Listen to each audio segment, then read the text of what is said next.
So look, when the narcissist discards you, they play all kind of games, and they're counting on you falling for their games. So don't fall for it.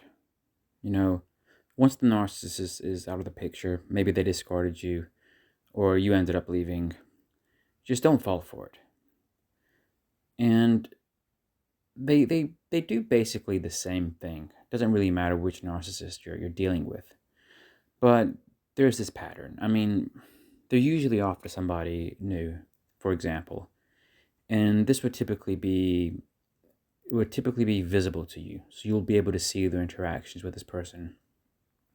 And they'll pretend that they're happy with this person. You know, don't fall for that because narcissists are not really happy with anyone.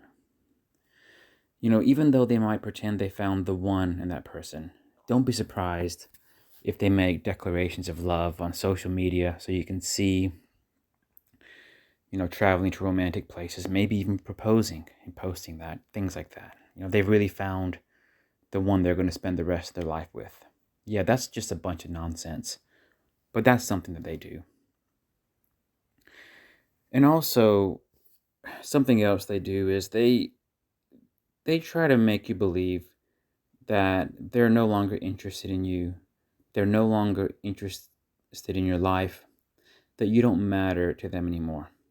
They might even have like a cordial breakup where they might say that they wish you the best and wish you find happiness, trying to, on the surface make it seem like they're coming across as nice and caring. But what they're really doing is they're being condescending and just trying to make you feel that your life is going to be rubbish without them and they're in a good place and you're not. So it's almost like they're pitying you. That's what's really behind those kind of comments. Um, Let them pretend they're happy with somebody else. Let them pretend they're not interested in you anymore. Let them pretend they don't care about you anymore. Just let them do whatever they want. Let them feign whatever they want. Just don't be an active spectator. Don't be a spectator at all. Don't give it any of your attention.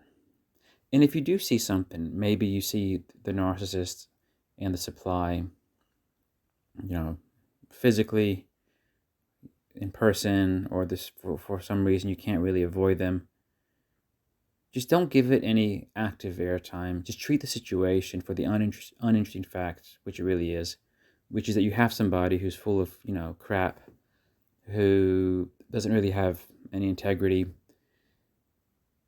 is just living their life as a game, which is trying to manipulate people's emotions.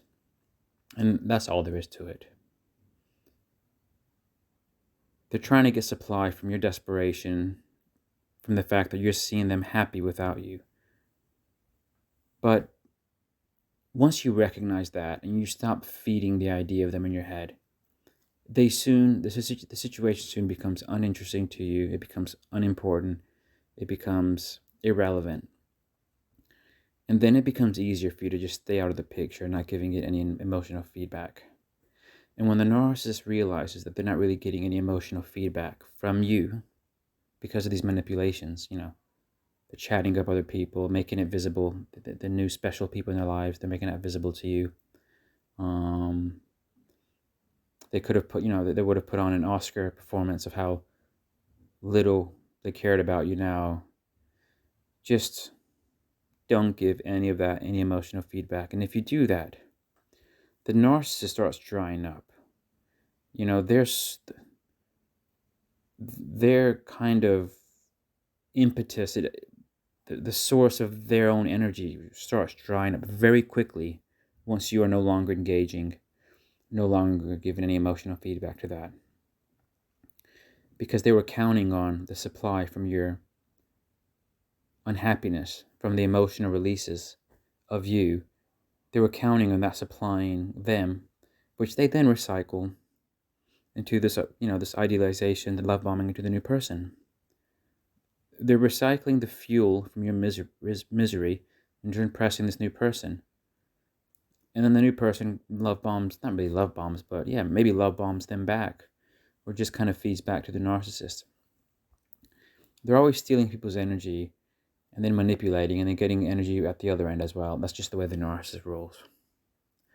But once you shut off the tap of your fuel, the narcissist very quickly, they end up empty-handed because they have nothing left to feed off of.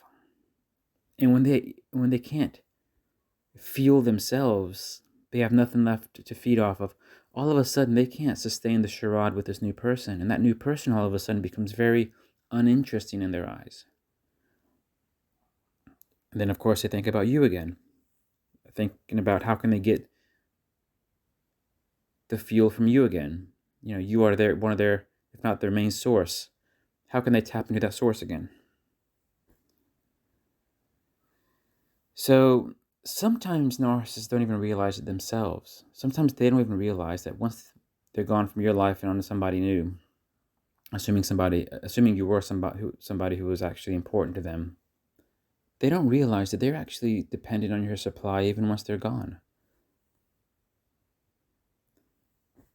And then you ask the questions, who's really dependent on who? Because you're capable of moving on, even if it takes time, especially when you're new to the whole NPD disorder.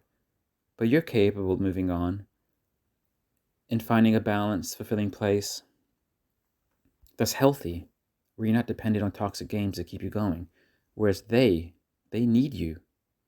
And if they don't have you anymore, they have to find some other person to play this toxic game with, so they can do something similar to extract the fuel from that person. They're very, very dependent individuals who try to pretend they don't need people. But when the people who they pretend they don't need accept it and just move on, not giving them anything back, the tables quickly turn, and then they're left empty-handed. You know what? Let them go find somebody else to fuel them. You've done your time. And don't forget, you're not the dependent one. They are. They just try to convince you otherwise.